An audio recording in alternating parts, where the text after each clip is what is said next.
In the tranquil hours after dusk, when the warm flicker of hearthlight danced across the sturdy wooden beams of a Norse longhouse the Viking, people settled into a sleep routine that modern science now regards as among the most restorative in human history. While we in the 21st century wrestle with sleeplessness, disrupted rest, and the relentless glare of screens, the Norse of Scandinavia, during the Viking Age, 793 to 1066 CE, enjoyed a relationship with sleep that was strikingly different and in many ways superior.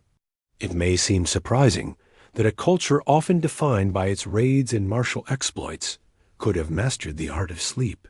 Yet evidence reveals that the environmental, cultural, and lifestyle factors of Viking Age Scandinavia converged to create ideal conditions for deep, rejuvenating rest. From their alignment with natural rhythms to the design of their sleeping spaces, from their dietary habits to their philosophical approach to rest, the Norse embodied practices that sleep experts today urge their restless patients to adopt.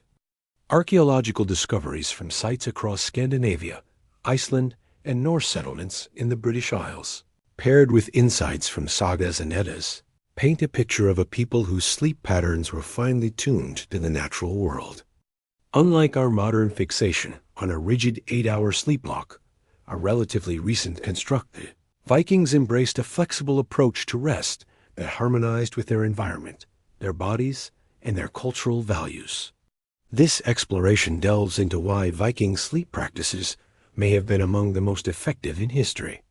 We'll examine how their Biphasic sleep patterns aligned with human biology, how their physical surroundings fostered better rest, and how their attitudes towards sleep cultivated healthier sleep hygiene than many later societies achieved.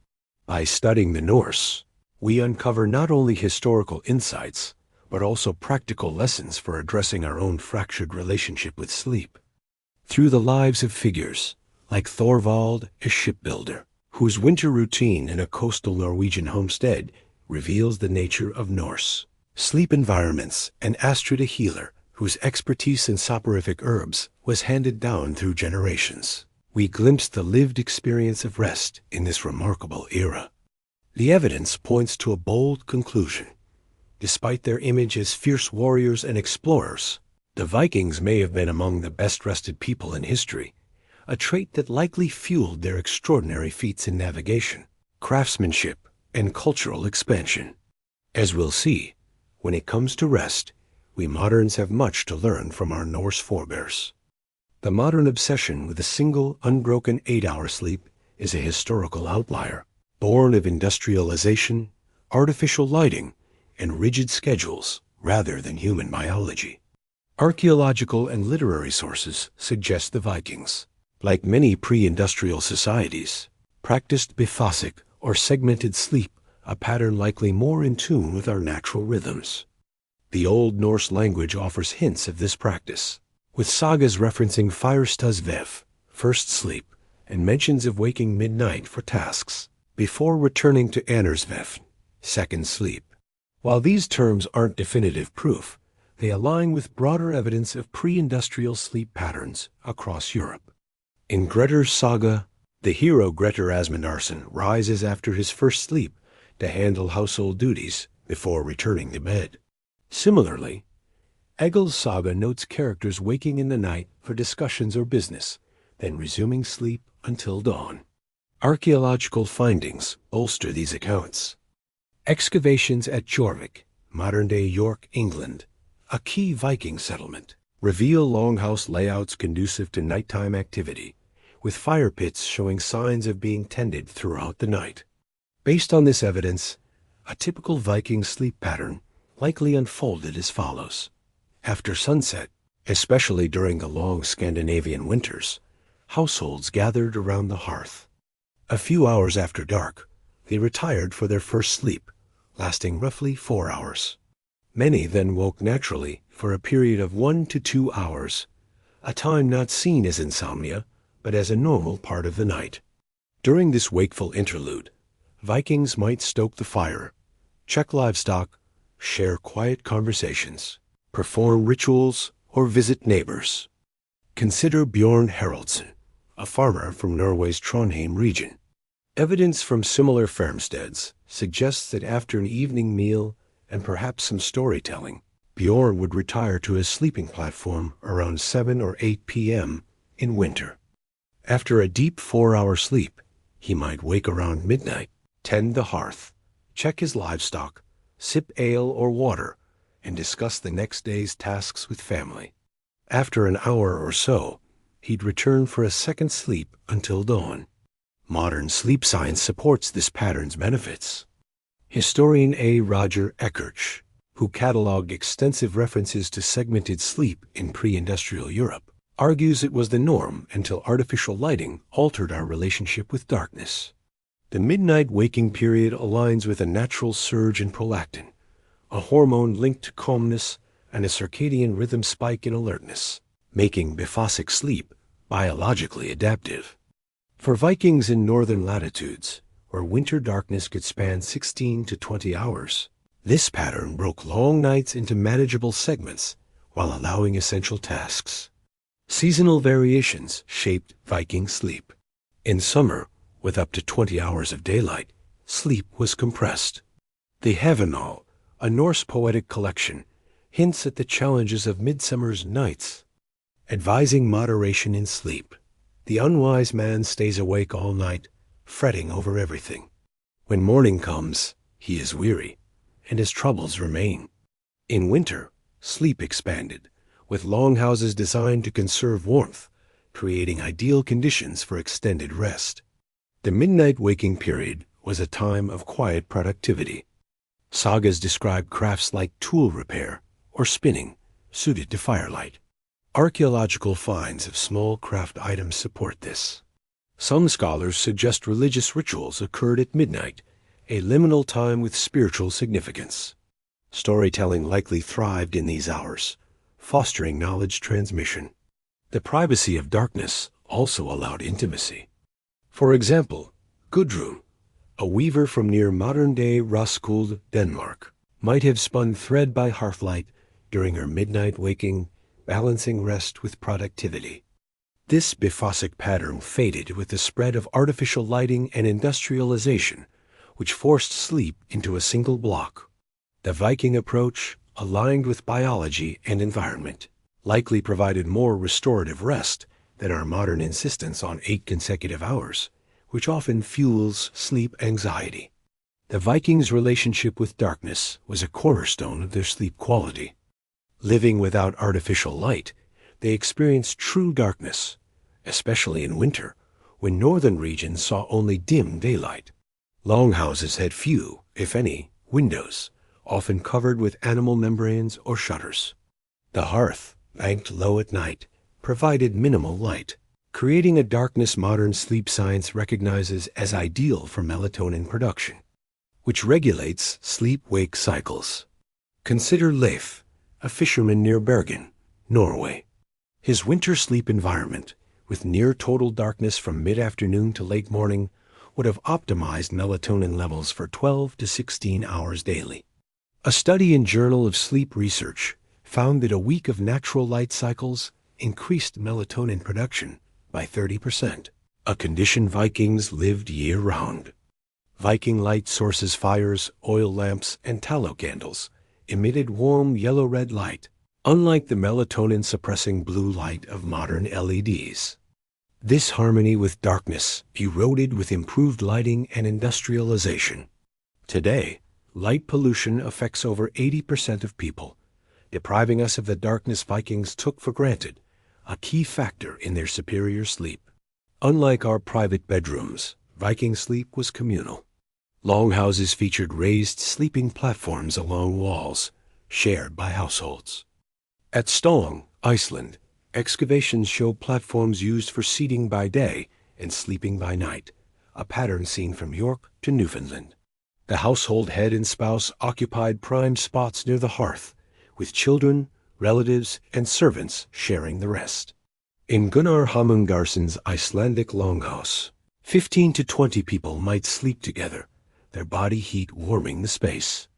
This setup enhanced security, as someone was likely to wake at threats, as seen in Njal Saga, where a household member detects intruders. Communal sleep also offered psychological benefits. Modern research in sleep health shows that social connections improve sleep quality by reducing anxiety. Viking children likely benefited from sleeping near family, fostering security. Privacy was addressed with curtains or closed beds for high-status couples, and the midnight waking period offered intimate moments. Status distinctions appeared in bedding quality, with chieftains' platforms featuring finer furs, as seen at Borg, Norway.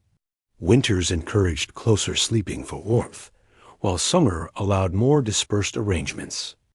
This communal tradition faded with Christianity and European influence, which introduced private chambers. The Viking setup, balancing security and social connection, likely fostered deeper sleep than modern isolated arrangements. Viking bedding, made of natural materials, rivaled modern mattresses in ergonomics. Raised wooden platforms, angled slightly upward, supported circulation and reduced reflux. Layered with straw, wool, and furs, they offered firm yet responsive support. Straw, changed seasonally, allowed air circulation, preventing heat buildup and allergens. Wool provided insulation, even when damp, and furs created a stable microclimate. Astrid, a farmer's wife near Trondheim, slept on a platform with straw, wool, and sheepskins, offering support akin to high-end modern mattresses. Research in Journal of Chiropractic Medicine suggests such surfaces better align the spine than soft mattresses. Firm headrests, stuffed with feathers or moss, supported cervical health, unlike today's plush pillows. Shared platforms distributed weight, creating natural contours for comfort. The shift to synthetic bedding sacrificed these benefits, but recent trends toward natural materials echo Viking wisdom. Their bedding, practical yet effective, supported restorative sleep. Vikings used medicinal herbs to enhance sleep, a practice validated by modern science. Archaeological finds at Jorvik and Kaupang, Norway, reveal valerian, hops, linden, chamomile, and possibly lavender plants with sedative properties. Valerian reduces sleep latency, hops enhance relaxation, and chamomile promotes calm. These were brewed as teas, extracted in alcohol, or burned for aroma. Thorhild, a healer near Roskilde, might have prepared valerian hops decoctions, enhanced by rituals for psychological effect. Seasonal use milder herbs in winter, stronger ones in summer, aligned with light variations. Unlike modern sleep drugs, these herbs posed minimal dependency risks, working holistically with Viking lifestyles. The Viking diet supported sleep through timing and composition. Meals were eaten mid-morning, dagvur, and late afternoon, natvur, hours before sleep, allowing digestion to complete a practice modern research links to better sleep. High in protein, tryptophan-rich, omega-3 south from fish, complex carbohydrates from barley and oats, and fermented foods like skyr, their diet provided sleep-promoting nutrients. Fermentation increased bioavailability of compounds like GABA. Seasonal diets preserved foods in winter. Fresh produce in summer aligned with light cycles, enhancing melatonin production. Moderate ale consumption, timed earlier, minimized sleep disruption. Viking physical activity rowing, farming, crafting burned 3,000 to 4,000 calories daily, far exceeding modern levels. This outdoor, daylight exertion, tapering to lighter evening tasks, aligned with circadian rhythms, promoting deep, slow-wave sleep. Communal work and seasonal rest periods, like Yule, further supported recovery. Bathing practices, noted in sagas, aided relaxation. Psychologically, Vikings approached sleep with balance, valuing rest without obsession. The Herbal advocates moderation, warning against excessive worry. Evening storytelling decompressed the mind, while positive views of dreams as prophetic reduced anxiety. Their acceptance of fate, word, mitigated stress. An honor-driven culture supported moral clarity, both linked to better sleep. Communal sleeping and defensive structures fostered perceived safety, crucial for deep rest. The Viking sleep ecosystem, Biphasic patterns, darkness, communal arrangements, natural bedding, herbal aids, diet, activity, and psychology created near-perfect conditions for rest. Modern disruptions like artificial light, private bedrooms, processed foods, and sedentary lifestyles fractured this system. To reclaim their wisdom, we can prioritize darkness, flexible sleep, natural materials, early meals, physical activity, herbal remedies, evening decompression, and balanced attitudes. The Vikings' sleep success stemmed not from deliberate optimization, but from a lifestyle aligned with human biology, a lesson for our sleep-deprived age.